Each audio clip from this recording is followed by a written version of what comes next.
नमस्कार, मी अभिजित करंडे. माझा विशेषमध्ये आपल्या सगळ्यांचं स्वागत. अँगर, राग, इगो, अहंकार या दोन गोष्टींमुळे जगात अनेक विचित्र प्रसंग उद्भवले. अँगर मॅनेजमेंटच्या एका अभ्यासानुसार आपल्या कामाच्या ठिकाणी जवळपास 45% लोक स्वतःवरचं नियंत्रण हरवून बसतात. त्यातील 50% लोक आपला राग कम्प्युटर किंवा फोन किंवा तत्सम गोष्टींवर काढतात. ब्रिटनमध्ये रागाच्या भरात विमान प्रवासात किमान हजारभर वादाच्या किंवा बाचाबाचीच्या घटना वर्षभरात घडतात. अर्थात त्यामागे छोटी मोठी कारणं असतातच.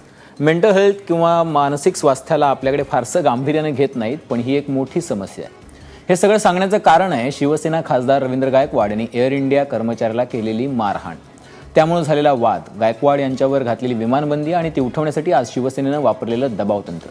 त्यानंतर लोकसभा अध्यक्ष सुमित्रा महाजन यांनी बंदी उठवण्याच्या दृष्टीने दिलेले सकारात्मक संकेत.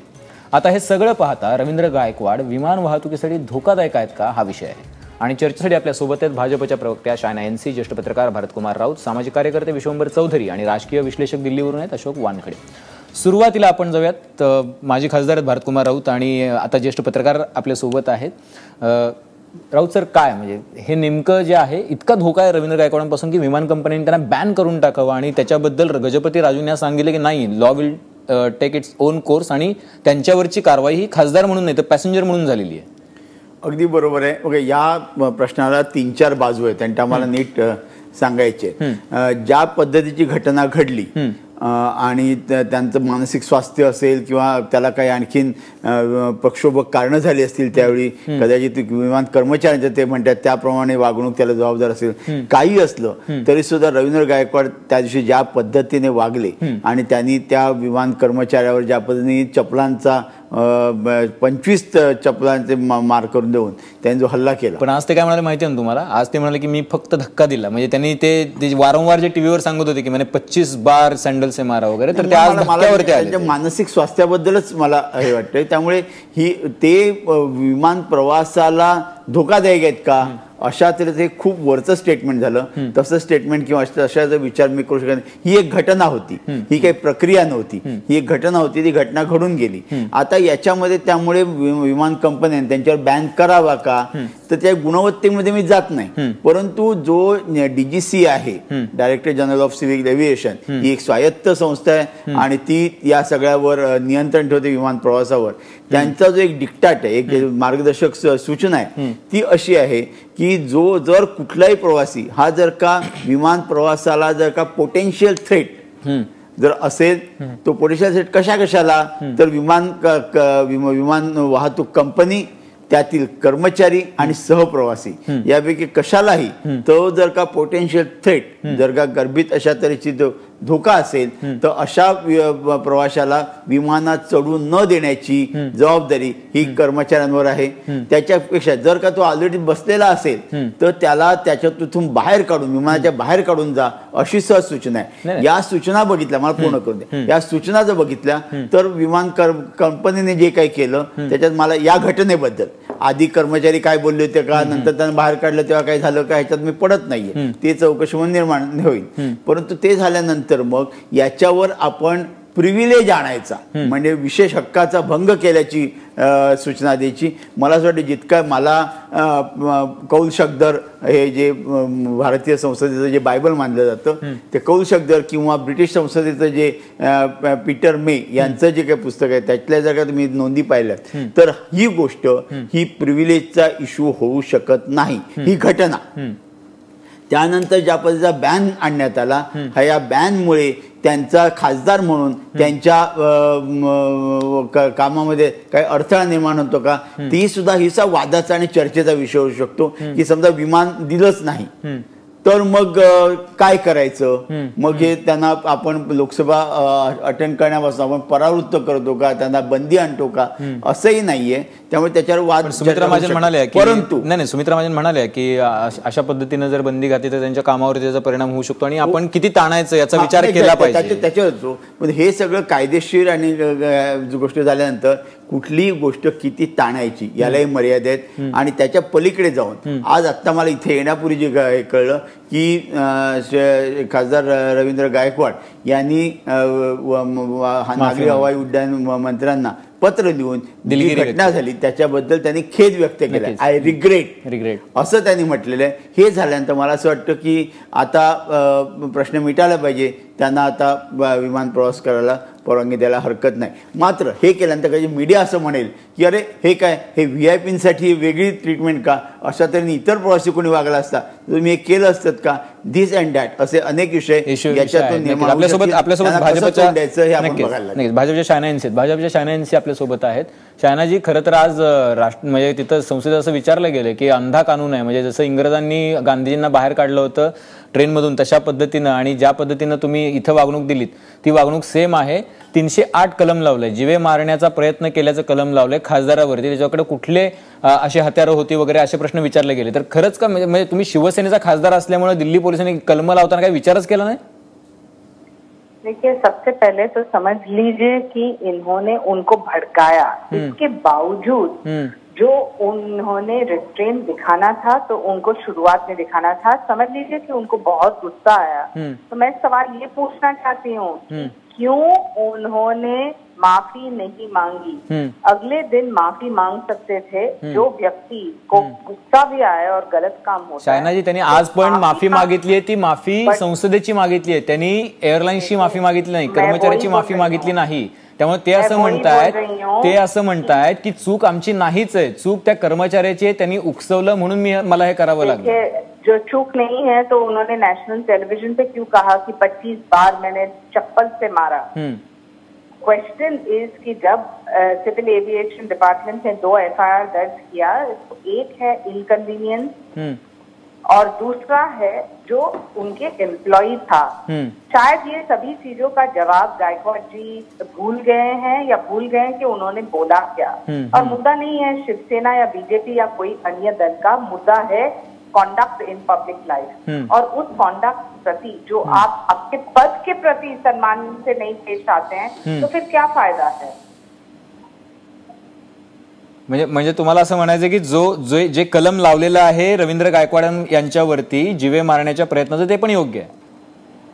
देखिए, आज civil aviation minister Raju ji ने यही कहा कि there is a question of security of the people flying on this airline.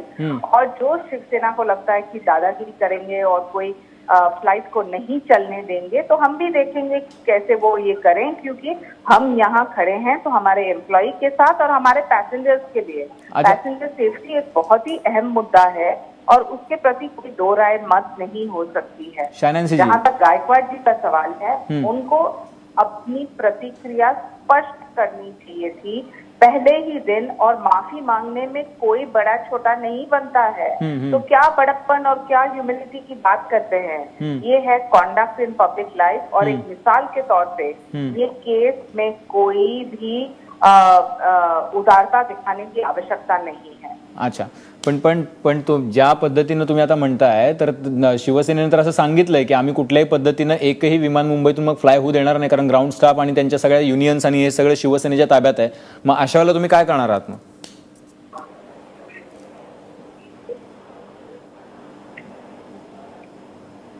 शायनांसी जी, हाँ जी, आवाज येतो तुम्हाला? हाँ जी.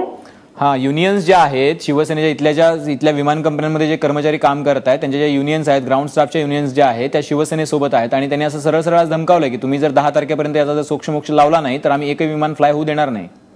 देखिए, दादागिरी करना है तो आप कर सकते हो, लेकिन दादागिरी की राजनीति आज के दिन में नहीं चलती है. ये सरकार कोई कमजोर सरकार नहीं है. आज समझ लीजिए प्रधानमंत्री ने भी ऐसा कुछ किया तो उनको भी सजा मिलती. और हम यहाँ कोई दो मत या दो ढंग से बात नहीं कर रहे हैं डबल ट्यून में. जिस व्यक्ति ने टेलीविजन पे कहा है कि 25 बार मारा है, तो इसका मतलब क्या है? ठीक आहे, ठीक आहे. म्हणजे तुम्हाला असं म्हणायचं की अशा सगळ्या कुठल्याही शिवसेनेनं जर अडीअडचणी आणल्या, ग्रीव्हन्सेस आणले तरी तुम्ही तयार आहात. आपल्यासोबत विश्वंभर चौधरी, आपल्याकडे जे व्हीव्हीआयपी ट्रीटमेंट आहे ती काही नवीन नाही, म्हणजे ती फक्त आता शिवसेनेच्या खासदारासोबत झाली म्हणून त्याच्यावरती टीका होत राहील. पण भाजप असेल, काँग्रेस असेल, राष्ट्रवादी असेल किंवा इतर पक्ष असतील देशभरातले, तर अशा पद्धतीच्या म्हणजे विमान थांबवलं गेलं, विमानात म्हणजे मंत्री येत आहेत म्हणून 1.5 तास उशीर केला गेला आणि ते विमान फ्लायच नाही होऊ दिलं गेलं, तर ती सुद्धा गोष्ट तितकीच, म्हणजे तुम्ही मारलं नाही पण तुम्ही जी लोक प्रवास करू इच्छितात, जी त्यांची वेळ आहे, तर हे आणि ते याची तुलना जरी होऊ शकत नसेल तरी ही व्हीव्हीआयपी ट्रीटमेंट आपल्या देशाला नवी नाहीये.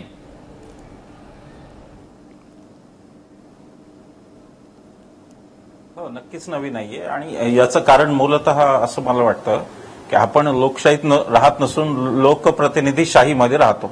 आणि म्हणून लोकप्रतिनिधी हे सर्वोच्च आहेत आणि ते होलियर दॅन काऊ असे आहेत आणि म्हणून त्यांना सगळं काही माफी नाही, हे आपले लोकही सहन करत आलेले आहेत, ही वस्तुस्थिती आहे. आता गायकवाडांचं मला काय असं मला एक वाटलं की जर तुम्ही सार्वजनिक आयुष्यात जर तुम्ही एखादी चूक केली तर तुमचं मन मोठं पाहिजे आणि तुम्ही ती चूक स्वीकारली पाहिजे. तुम्ही जर म्हणत असाल चॅनलवर की मी 25 मारल्या, तर मग तुम्ही आज मी फक्त धक्काबुक्की केली हे करून त्यांची क्रेडिबिलिटी त्यांनी आणखी गमावली असं मला वाटतं. जी काही होती थोडीफार तीही गमावली, की तुमच्यात ती हिंमत नाही. त्याला नैतिक धैर्य लागतं हे म्हणायला की हो मी मारलं पण माझी चूक झाली, मला ती रिअलाइज झाली, हे म्हणायला नैतिक धैर्य लागतं. ते त्यांच्यात नाही हे त्यांनी दाखवून दिलं. आता जे काही घडलं त्याच्यावरती त्यांनी संसदेत माफी मागितलेली, खरं हा संसदेचा मुद्दाच नव्हता असं मला वाटतं. संसदेची माफी मागायला पाहिजे होतीच, त्याचं कारण की संसदेची प्रतिमा मलिन झाली, संसदेत बसणाऱ्या सगळ्यांवरती एक प्रश्नचिन्ह आलं आणि त्यामुळे संसदेत माफी मागली हे झालं. परंतु जर नॉर्मल प्रवाशांनी एखाद्या असं केलं असतं तर एअर इंडियाने त्याचं काय केलं असतं हा मूळ मुद्दा आहे. समजा मी जर उद्या काहीतरी इथे काहीतरी कोणाला तरी मारहाण केली तर एअर इंडियाने मला कशी वागणूक दिली असती. आता हे पाहण्याची उत्सुकता आहे की जी केस त्यांनी केली, जे काही कलम लावलं 308, ती केस कितपत पुढे जाईल का तिच्यावर राजकीय दबाव येऊन ती केस मागे घेतली जाईल, हेही मला असं वाटतं की सामान्य माणसासाठी हा उत्सुकतेचा मुद्दा आहे की आम्हाला न्याय कोणता मिळतो आणि खासदारांना न्याय कोणता मिळतो, हा मुद्दा विषय आहे. शिवसेनेने ज्या पद्धतीने संसद आज वेठीला धरली ते पाहून मला वाईट वाटलं. मला असं वाटलं की जी नेहमी सामान्य माणूस नेहमी ओरडत असतो की करोडो रुपये आम्ही रोज खर्च करतो आणि तो जर तुम्ही तुमच्या प्रतिष्ठेपायी करत असाल आणि हे जर भांडण शिवसेना भाजपाचं असेल आणि त्यासाठी जर ही वेठीला धरली असेल तर त्याच्या इतकं दुसरं दुर्दैवच नाही असं मला वाटतं. म्हणजे पैसा आमचा, मालक लोक आहेत आणि त्याच्यावरती जे काही चाललं ते फार खेदजनक आहे. एक तर हा मुद्दा एवढा जो ताणला गेला तो संसदेपर्यंत जावा आणि संसदेत अशा धमक्या द्याव्यात हे मला काही योग्य वाटत नाही. म्हणजे लोकशाहीवर विचार करताना, सभागृहाच्या एकूण पावित्र्यावर विचार करताना या सभागृहात विषय तरी कोणते असावेत याच्यावर तरी आता काहीतरी धरबंद ठेवा असं मला आता या निमित्ताने म्हणावंसं वाटतं. खासदारांवर कारवाई सुमित्रा महाजन यांनी करायला पाहिजे होती. मी त्यांचा पूर्ण आदर राखून म्हणतो की लोकसभेच्या अध्यक्षांनी याच्यावरती कडक कारवाई करायला पाहिजे होती. त्यांनी ते डीजीसीएची वाट बघत आणि डीजीसीएनी काय कारवाई केली वगैरे त्यापेक्षा लोकसभेचा सभासद म्हणून सुमित्रा महाजन यांनी काय कारवाई केली हा प्रश्न मला खरं जास्त छळतो यामध्ये. की एक आपल्या सभागृहाचा प्रतिनिधी आहे म्हणून त्याचं वर्तन काही असावं असं पीठासीन अधिकाऱ्यांना जर वाटत असेल तर ही गोष्ट अत्यंत चुकीची आहे लोकशाहीमध्ये असं मला वाटतं. आणि म्हणून भारतीय शिवसेनेने केली कारवाई नाही, कुठलीही कारवाई केली नाही. शिवसेनेने हे दाखवून दिलं की पक्ष म्हणून आम्ही अत्यंत बेजबाबदार आहोत आणि आमच्याकडे जो माणूस किती बेजबाबदार वर्तन करेल त्याच्या संरक्षणार्थ आम्ही काही करू. पुत्र व्हावा ऐसा गुंडा त्याचा विधानसभेवर झेंडा असं बाळासाहेब म्हणायचे. तर आता उद्धव ठाकरेंनी मला असं वाटतं की जे जे काही झेंडे असे हातात घेतले जातील त्या सगळ्या झेंड्यांना संरक्षण द्यायचं उद्धव ठाकरेंनी ठरवलंय. मला असं वाटतं की उद्धव ठाकरेंच्या पातळीवर ही अतिशय मोठी गोष्ट आहे. लोकांनी जाब विचारावा शिवसेनेला अशी ही गोष्ट आहे की पक्ष म्हणून तुम्हाला काही नाही का आणि लोकांच्या अनुशासन आणि एकूण शिस्त पालन याच्याबद्दल उद्धव ठाकरेंची पक्षप्रमुख म्हणून काही भूमिका नाही का. आणि असेल तर रवींद्र गायकवाडांवर काही कारवाई न करता त्यांना जाब न विचारता उलट त्यांच्या बाजूनी का असा गोंधळ करण्यात आला. विश्वंभरजी मी येतो तुमच्याकडे, पण राऊत सर मला परत एकदा तुमच्याकडे यायचं. मुद्दा असा की शिवसेनेनी अशा पद्धतीची भूमिका लोकसभेमध्ये घेणं, लोकसभा वेटीला धरणं आणि 10 तारखेच्या स्नेहभोजनावरती त्याचा परिणाम होईल अशी धमकी देणं आणि त्याच्यानंतर सुमित्रा महाजनांचं वक्तव्य येणं की म्हणजे आता किती ताणायचं याचा आपण विचार करायला पाहिजे. एकीकडे गजपती राजू म्हणतात की हा सगळा लॉचा विषय आहे आणि जी ती काही कारवाई असेल ती होईल आणि सुमित्रा महाजन दुसरीकडे म्हणतात की हे किती ताणायचा विचार करायला पाहिजे, ते पण खासदार आहेत, मी खासदार राहिलेली आहे. तर म्हणजे हे दबाव नंतर यशस्वी ठरताना दिसतंय तुम्हाला शिवसेनेने केलेलं? हे बघा, हे यशस्वी ठरतंय की नाही ठरत हे येत्या 2-4 दिवसातच कळेल. त्याच्याबद्दल मला काही फार आता मतप्रदर्शन करायचं नाही. परंतु शिवसेना हा राजकीय पक्ष आहे. ते जे 18 खासदार आहेत हे शिवसेनेचे खासदार आहेत आणि आपल्या पक्षांचं खासदारांना गार्ड करणं, त्यांचं संरक्षण करणं संसदीय पातळीवर हे शिवसेना पक्षप्रमुखांचं काम आहे. ते करत असतील. मला त्याच्याबद्दल काहीच म्हणायचं नाही. मला आता जे डॉक्टर विश्वंभर चौधरीने सांगितलं त्याच्याबद्दल थोडं बोलायचंय. त्यांचं म्हणणं काय खून केला तरी संरक्षण करणार का? मी पूर्ण बोलू का विश्वंभरजी? मी आपला आदर राखून विचारतो. बोला. की त्यांनी जे सांगितलं की सुमित्रा महाजन यांनी त्यांच्यावर कारवाई करायला पाहिजे. मला असं वाटतं की त्या लोकसभेच्या अध्यक्ष आहेत आणि लोकसभेच्या अध्यक्ष असल्यामुळे त्या she is the custodian and guardian of the house असं त्यांचं या पदाचं वर्णन केलं गेलंय. त्याच्यामुळे त्यांनी कारवाई करायला हरकत नाही. परंतु या कस्टोडियनशिपला सुद्धा काही मर्यादा आहेत आणि त्या आपल्याला संसदेच्या परंपरांनी आणि नियमांनी घालून दिलेल्या आहेत. त्यांनी कधी कारवाई करू शकल्या असत्या त्या जर का हे जे काही रवींद्र गायकवाड किंवा अन्य कोणत्याही खासदारांनी जे काही वर्तन केलं हे जर का संसदेच्या प्रांगणात ज्याच्यावर त्यांची अधिसत्ता आहे त्यांच्याकडे त्यांच्या अधिकारात असेल केलं असतं तर त्यांनी कारवाई करायला पाहिजे किंवा त्याचं कुठलंही रिफ्लेक्शन हे जर का संसदीय कामकाजावर पडत असतं तर ते झालं असतं. म्हणून तसं काही झालेलं नसतं. त्यामुळे मला नाही वाटत की ह्याच्याबद्दल जेवढं बोलल्या त्याच्या पलीकडे जाऊन त्या काही करू शकतील असं मला वाटत नाही. करण्याची गरज आहे. दुसरी गोष्ट, आता जे काही तुम्ही म्हणताय की ते दबाव आणतायत का, दबाव निश्चितच आणतात आणि दबाव आणणं हे राजकारणामध्ये चालू शकतं. या ठिकाणी आणावा की नाही गोष्ट वेगळी आहे, परंतु अनेक ठिकाणी अनेक वेळा काँग्रेसचे लोक दबाव आणतात, राष्ट्रवादीचे लोक महाराष्ट्रात दबाव आणतायत, शिवसेनेचे लोक दबाव आणतायत. अशा तऱ्हेचे दबाव हे आणले जातातच आणि तो एक राजनीतीचा एक भाग असतो. तेवढ्यापुरतं त्याच्याकडे बघितलं पाहिजे, त्यापेक्षा जास्त. आणि दुसरी गोष्ट, ही जी सारखी आपण पक्षीयताला देतात, शिवसेनेचा गुण आहे, शिवसेनेला हे केलं पाहिजे, हे आणू नये. मला वाटतं ही गोष्ट जी घटना आहे ही पक्षाच्या पलीकडे जाऊन निदान जे सुजाण जे कार्यकर्ते आहेत, पण आज टीएमसीने पण शिवसेनेच्या खासदारांचं समर्थन केलं आणि टीएमसीने तृणमूलनी पण विचारलं की तुम्ही त्यांच्या मूलभूत हक्कावरती गदा कशी काय आणताय. मला वानखेडेंकडे जायचं. वानखेडेचा मुद्दा असा आहे की फक्त खासदार आहेत आणि त्या खासदारांवरती किंवा राजकारण्यांवरती आपल्याकडे कायम प्रश्नचिन्ह उपस्थित केलं जातं आणि त्यांनाच प्रश्न विचारले जातात. तर या सगळ्यामध्ये एअर इंडियाचा जो सगळा कारभार आहे तो बाजूलाच पडलेला आहे. खासदारांनी मारहाण केली, खासदार ज्या पद्धतीनं बोलले, पण खासदारांवरती कारवाई करायला जर कायदा असेल तर अशा पद्धतीनं मास बायकॉट करणं हे कितपत योग्य आहे? हे बा, आपला जो आजचा मुख्य प्रश्न आहे की प्रोफेसर गायकवाड, खासदार गायकवाड हे धोकादायक आहेत का विमान सेवेसाठी. जर याच्या पॉइंट ऑफ व्ह्यूने जर पाहिलं तर पूर्ण जगात कुठलाही हिंसक यात्री हा विमान सेवेला धोकादायक असतो. हिंसा झाली, त्यांनी मारलं, ते स्वतः एक्सेप्ट करत होते की मी 25 वेळा चपलानी मारलं, उसका चष्मा भी तोडा और उसका कपडा भी फाडा, असं ते फार जोरात सांगत होते. आता ते म्हणतात, जसं राऊत सरांनी सांगितलं की त्यांनी एक दिलगिरी व्यक्त केली, पण त्याच्या कुठल्या शब्दावर विश्वास ठेवावा या यात्रीच्या.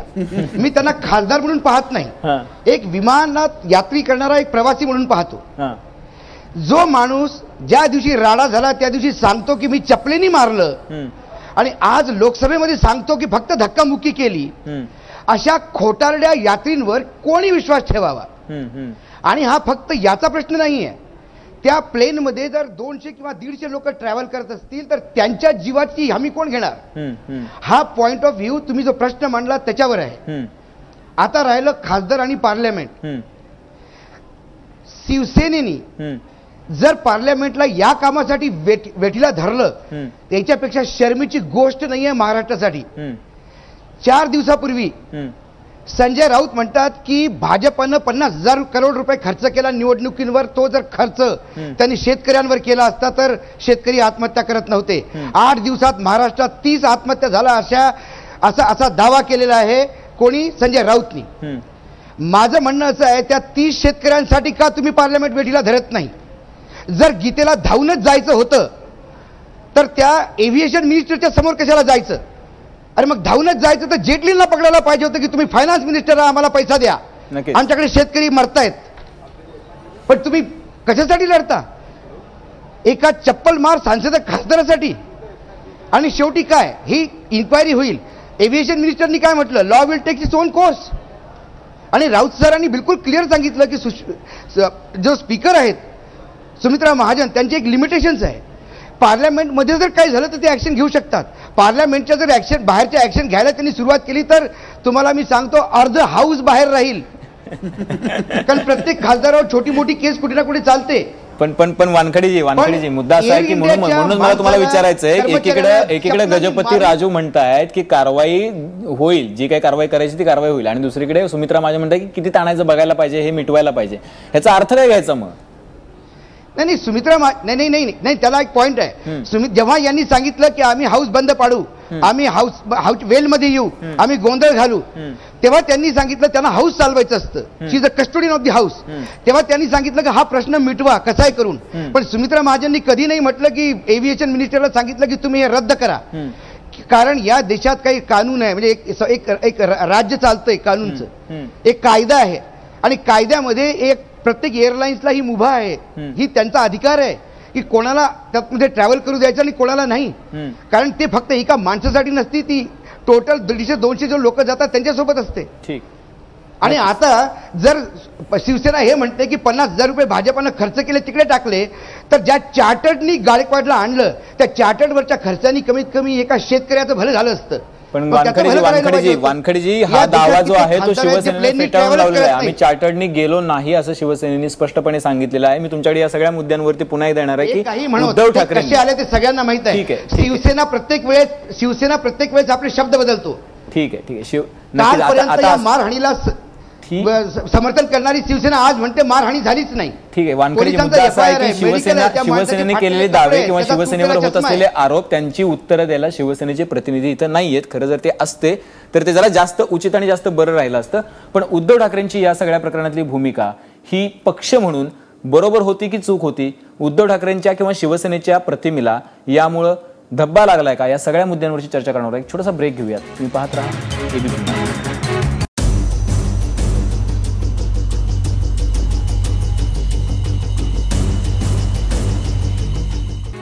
खासदार गायकवाड सुरक्षित आहेत का विमान प्रवासासाठी की धोकादायक आहेत या विषयावर आपली चर्चा चालू आहे. राऊत सर, तुम्ही शिवसेनेचे खासदार राहिलेले आहात. खरं तर म्हणजे ज्या काळात बाळासाहेबांची शिवसेना ज्याला म्हणायची ती खूप आक्रमक आणि हे होती, पण ज्या पद्धतीचा चेहरा उद्धव ठाकरेंचा ते मावाळ आहेत, शांत आहेत, ते अशा प्रकारचे कुठलेही राडाबाजीला थारा देत नाहीत किंवा तशावरती विश्वास ठेवतायत. त्यांचं राजकारण तशा पद्धतीत दिसत नाही. मग अशा परिस्थितीमध्ये गायकवाड प्रकरणांमध्ये असं काय झालं की उद्धव ठाकरेंना एकदम अशी भूमिका घ्यावी लागली की आपल्या चप्पलमार खासदाराची सुद्धा पाठराखण करावी लागली? नाही, खरं म्हणजे ही अत्यंत दुर्दैवी घटना आहे.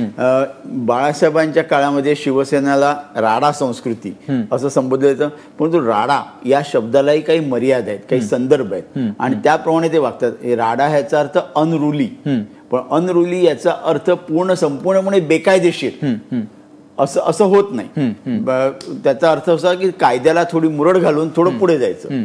आता हे गायकवाड ज्या पद्धतीने वागलेले आहेत ना, हे वर्तन त्याच्या पलीकडे गेलेलं आणि त्यामुळे खरं म्हणजे उद्धवजी ठाकरेंनी याचं समर्थन करायला नको होतं. परंतु राजकारणामध्ये जसे काही प्रिव्हिलेजेस असतात तसेच काही तुमच्या कंपल्शन्स पण असतात. मला असं वाटतं याच्या कैचीमध्ये उद्धवजी सापडलेले असणार. शेवटी स्वतःच्या पक्षाचे खासदार म्हटल्यानंतर त्यांची बाजू घेणं हे क्रमप्राप्त आहे. जर का तेव्हाच त्यांनी जर का गायकवाडांना सांगितलं असतं की तुम्ही माफी मागा, आणि तसं त्यांनी सांगितलं होतं त्यांना, बरं तसं त्यांना सांगितलं होतं का तुम्ही ते प्रकरण मिटवा म्हणून, तसं त्यांनी केलं नाही. पण त्यामुळे नंतर त्यांचीच बहुधा फरफट झाली असं दिसतंय.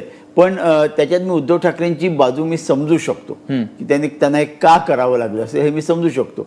त्याच्या पलीकडे जाऊन मला महत्त्वाचं म्हणायचं ते म्हणजे आज ज्या पद्धतीने लोकसभेमध्ये गोंधळ घातला गेला ते मला असं वाटतं की त्याच्यामुळे शिवसेनेचं जे नैतिक अधिष्ठान होतं, आणि जे कोणी हसायला नको याच्यासाठी काय नैतिक अधिष्ठान कसं, प्रत्येक पक्षाला एक स्वतःचं नैतिक अधिष्ठान असतं. त्याशिवाय कुठलाही राजकीय शक्ती ही उभीच राहू शकत नाही. हे नैतिक अधिष्ठानाचं खच्चीकरण व्हायला बापडले. ज्या पद्धतीने आपण एका अनरुली खासदाराचं समर्थन करण्यासाठी अशा तऱ्हेची वागणूक करतो तेव्हा मला असं वाटतं की ते पूर्णपणे अयोग्य आहे. ऍटलिस्ट संसदेच्या पातळीवर अयोग्य आहे. दुसरी गोष्ट अशी की तरी आपण किती मॅडम अध्यक्षांना सांगितलं की तुम्ही कारवाई करू नका, त्या संसदीय पातळीवरची कारवाई रोखू शकतील. परंतु जी पोलीस केस झालेली आहे, मला वाटत नाही की कुठल्याही पद्धतीने लोकसभेचे अध्यक्ष पोलीस स्टेशनला किंवा पोलीस दलाला असा काही आदेश देऊ शकतील की ही केस फोल्डअप करा, असा ते आदेश देऊ शकणार नाहीत आणि त्या देणारही नाही याची मला खात्री आहे. त्यामुळे पोलीस ऍक्शन चालूच राहील, पोलिसांचं इन्व्हेस्टिगेशनही चालूच राहील. ते झाल्यानंतर कळेल कोण दोषी आणि कोण नाही. ठीक आहे राऊत सर, मला अजून एक छोटासा प्रश्न तुम्हाला विचारायचा आहे 30 सेकंदासाठी. पण मुद्दा ज्या पद्धतीचं कलम लावलंय ना म्हणजे खासदारांवरती, म्हणजे 308चं कलम, जीवे मारण्याचा प्रयत्न करण्याचं कलम, ते जरा ते काय म्हणतात त्याला, ज्या पद्धतीची मारहाण आणि बाचाबाची झाली, तिथं क्रू दिसतोय, तिथं लोक दिसत आहेत आणि ते सगळं व्हिडिओ फुटेज तिथं आहे. पण ज्या पद्धतीची कलम म्हणजे एकदा तुम्ही मारहाण केल्यानंतर, एकदा तुम्ही त्याच्यामध्ये अडकल्यानंतर मग जितकं काही ठोसता येईल त्याच्या मागे ते सगळी कलम ठोकून दिलेली दिसतात. आणि मग ती केस पण त्याच्यामुळं थोडीशी काय म्हणतात त्याला डायझी करायचा प्रयत्न पोलिसांकडून पण होतोय की कारण तुम्ही अशा पद्धतीची अनावश्यक कलम आधीच लावून टाकलीत की मग त्याबद्दल एक वेगळी सहानुभूती कशी निर्माण करता येईल असा प्रयत्न शिवसेनेने आज पण केला. खरं तर मी कायदे तज्ज्ञ नाही, त्यामुळे 308 हे कलम हे कशा पद्धतीचं आहे हे मला निश्चित इकडे ऍटलिस्ट टीव्हीवर मी सांगू शकत नाही. परंतु हे जर का अशा तऱ्हेचं कलम असेल ना की culpable homicide, attempt to culpable homicide not amounting to murder, म्हणजे खुनाचा उद्देश नसलेलं असं एक कारस्थान असं जर का असेल तर मला असं वाटतं की ते करतील. ते कोर्टात सिद्ध होईल की नाही, त्याला त्याच्या पुरता त्याला इतका सबळ पुरावा पोलीस गोळा करू शकतील की नाही ही पुढची बाब आहे. पण असं कलम लावलेलं आहे आणि कुठलीही कलम ही पोलीस ज्या लावतात ना ती जरा जास्त जरब बसवणारी अशा त्याची कलमं असतात. त्यामुळे कलम लावण्यामध्ये मला काही फार मोठ्या ह्याच्यात राजकीय हस्तक्षेप आहे असं मला वाटत नाही. ते पोलिसांनी लावलेलं आहे आणि त्यांनी ते त्या तक्रारीवर त्यांनी तक्रार काय दिली आपल्याला नक्की माहिती नाही. त्यांनी जर का तक्रार अशी दिलेली असेल की मला मारण्याचा प्रयत्न केला तर त्यानुसार ते कलम लावलं गेलं. अशोक वानखेडे असं आहे की पोलीस जेव्हा कलम लावते तेव्हा त्याचं मेडिकल पण होतं आणि फक्त त्याच्या हातात शस्त्र होतं किंवा नव्हतं म्हणून तो हत्याचा इरादा असतो असं नसतं. उज्जैनमध्ये एका प्रोफेसरला स्टुडंटनी मारला आणि तो मेला, तेव्हा त्याच्या हातात कोणाच्या हातात हत्यार नव्हतं. अमिताभ बच्चनला जेव्हा लागलं तेव्हा कोणी हत्यारांनी मारलं नव्हतं, पण ते मरता मरता वाचले. त्यामुळे आपण हे म्हणू शकत नाही की हातात हत्यार नव्हतं म्हणून तो अटेम्प्ट टू मर्डर होत नाही.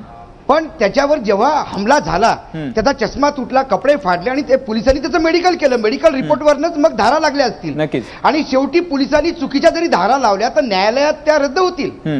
Let the law text it's own course. नक्कीच नक्कीच. त्याच्या अगोदरच आपण कसं बोलायचं. आणि मला एक पॉईंट इथे सांगायचा आहे, जेव्हा माधवराव सिंधिया मंत्री होते, कॅबिनेट मंत्री, आणि इंदोरला एका प्लेनमध्ये सुदैवाने त्या प्लेनमध्ये मी पण बसलो असताना ते अर्धा तास उशिरा आले. अर्धा तास त्यांच्यासाठी प्लेन थांबवण्यात आलं. सगळे प्रवासी अतिशय नाराज होते. सिंधिया प्लेनमध्ये आल्या आल्या त्यांनी दोन्ही हात जोडून माफी मागितली आणि सांगितलं I am very sorry, I am very sorry म्हणून समोरपर्यंत आले असे ते, पण आय एम व्हेरी सॉरी मेरे वजह से लेट हो गया. आणि सगळ्या लोकांनी टाळ्या वाजून त्यांचं स्वागत केलं. ठीक आहे ठीक आहे. म्हणजे ती एक गोष्ट असू शकते, कोऑपरेट करतात लोक तुम्हाला व्हीआयपी पण मानतात, पण अहो पण तेवढी इज्जत घेण्याची किंवा इज्जत मिळवावी लागते. नक्कीच नक्की. जबरदस्तीने किंवा दादागिरीने घेता येत नाही. नक्की शाहनयांची मुद्दा असा की आता जबाबदारी भाजपवरती जास्त आहे, कारण ज्या पद्धतीचं वर्तन खासदारांनी केलंय त्याच्याबद्दल सर्व स्तरात नाराजी आहे. त्याच्यामुळे जर एकतर तुम्ही म्हणजे एव्हिएशन मिनिस्ट्रीनी जर त्यांच्यावरचा बॅन मागे घेतला तर तोच न्याय सामान्य पॅसेंजरला लागणार का, ही एक बाब. आणि दुसरी की जी कलमं लावली त्यातली काही कलमं काढली तर मात्र भाजपच्या एकूण भूमिकेविषयी शंका निर्माण होईल. देखिए, सबसे पहले तो मैं ये कहना चाहती हूँ कि ये जो वीवीआईपी कल्चर है इससे जनता घृणा करती है. और जब कोई नेता बेबुनियादी अपने पावर को एक्सर्ट करते हैं और कानून को हाथ में लेते हैं तो ये बहुत ही गंभीर परिस्थिति है, क्योंकि कल वही पैसेंजर कानून अपने हाथ में भी ले सकता है नेता के सामने. आज समझ लीजिए कि एयर इंडिया ने ये निर्णय लिया है तो क्यों लिया है.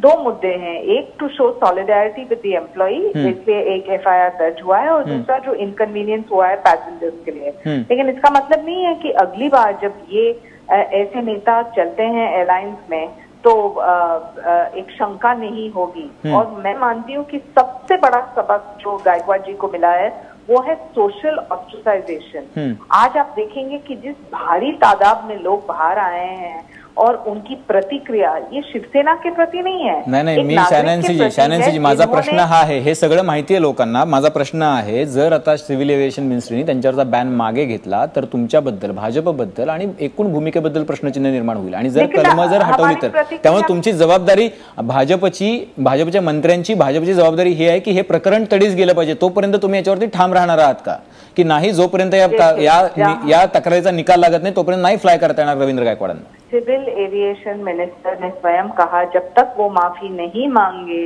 ये बैन नहीं उठेगा. जो वो माफी मांगते हैं तो वो जरूर चल सकते हैं.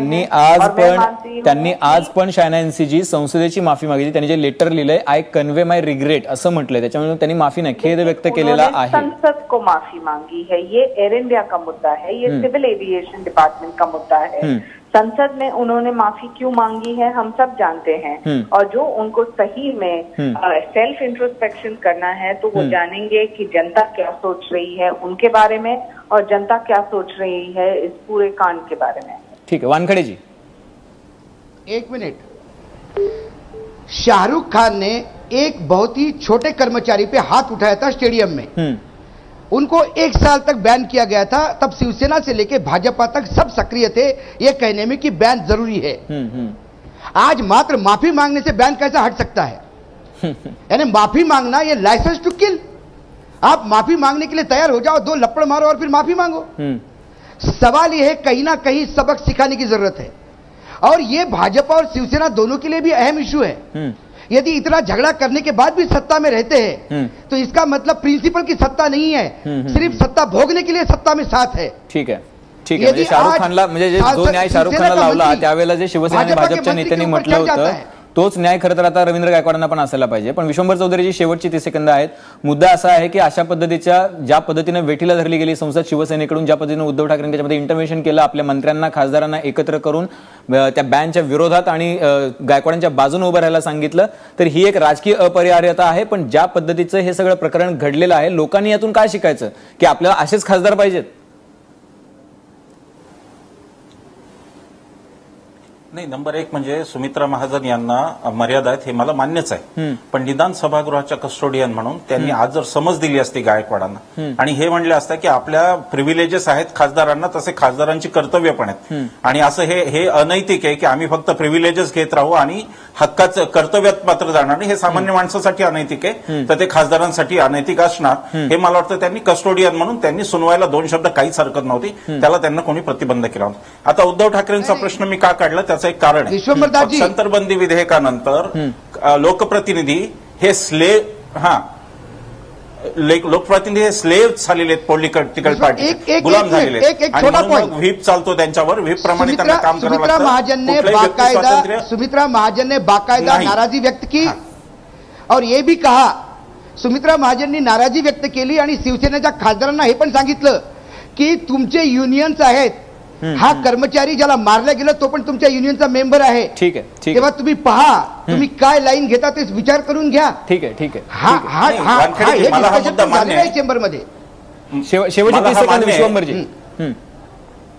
नाही, मला हा मुद्दा मान्य बोलणार असेल, मला वाटतं 1 सेकंदामध्ये बोलू द्या. त्यासाठी बोलत होतो विश्वंभरजी 1 सेकंदामध्ये. पक्षांचे स्वतःचे जर हक्क आहेत, म्हणजे कुठलाही पक्ष व्हीप काढून जर सांगू शकतो की तुम्ही हेच केलं पाहिजे, तर पक्षांची काही कर्तव्य असली पाहिजेत ना. का पक्ष फक्त हक्क गाजवणार लोकप्रतिनिधीवर आणि ते वाईट वागले की पक्ष सोडून देणार की आमचा मुद्दा नाहीये म्हणून? म्हणजे हे पक्षांना पॉवर विदाउट रिस्पॉन्सिबिलिटी ही कशी आली? ठीक आहे, की पक्ष एक खासदाराला व्हीप काढणार, काय करायचं ते सांगणार, पण खासदार कसे वाटले त्याला उद्धव ठाकरे जबाबदार कसे नाहीत? आणि मग उद्धव ठाकरेंनी जर तसं नसेल तर मग उद्धव ठाकरेंनी ते प्रिव्हिलेजेस वापरू नयेत, खासदारांवर व्हीप काढू नये. म्हणजे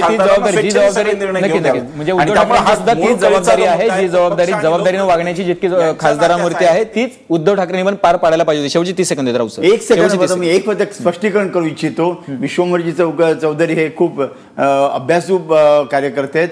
मला ते एकच सांगायचं, ते म्हणतात की सुमित्रा महाजन त्यांना समज द्यायला पाहिजे होती तुम्ही काय पद्धतीने वागता. ते जर का त्या पद्धतीने जर सभागृहाच्या आत वागले तर सुमित्रा महाजन ठीक आहे कारवाई करू शकत, त्यांच्या अधिकार कक्षेत आलं तरच कारवाई. सुमित्रा महाजन त्यांना कसं, तुम्ही तुमच्या घरी कसं वागता, तुमच्या मुलांशी कसं वागता, याच्याबद्दल सुमित्रा महाजन. मुद्दा असा आहे की सार्वजनिक जीवनात जे काही खासदार आहेत किंवा आपले लोकप्रतिनिधी आहेत, जे काही आपले लॉ मेकर्स आहेत, जे कायदा करतात, त्यांनी कायदा हातात घ्यायला नको आहे. अशा पद्धतीने ज्या वेळेला हल्ले होतात, आपण सामाजिक जीवनात वावरताना ज्यावेळेला एखाद्या कर्मचाऱ्यावरती, एखाद्या कार्यकर्त्यावरती अशा पद्धतीने हात उचलतो त्यावेळेला ती नक्कीच आपल्या अख्ख्या देशासाठी शरमेची बाब असते. त्यामुळे काही वेळेला तुम्ही लोकप्रतिनिधी आहात याचा अर्थ तुम्ही कोणीतरी व्हीव्हीआयपी आहात असं नाही, तर लोकांनी तुम्हाला लोकांच्या सेवेसाठी निवडून दिले, ना की लोकांवरती हात उचलण्यासाठी. आणि याची जाणीव, याची स्पष्ट जाणीव ठेवायला पाहिजे. आणि उद्धव ठाकरेंनी किंवा कुठल्याही पक्षप्रमुखांनी आपल्यासोबतच्या अशा सहकाऱ्यांना अशा पद्धतीचा पाठिंबा देणं कितपत योग्य आहे याचा विचारही करायला पाहिजे. आपल्या सगळ्या मान्यवरांनी चर्चेत दिलं त्याबद्दल धन्यवाद. तुम्ही पाहत राहा.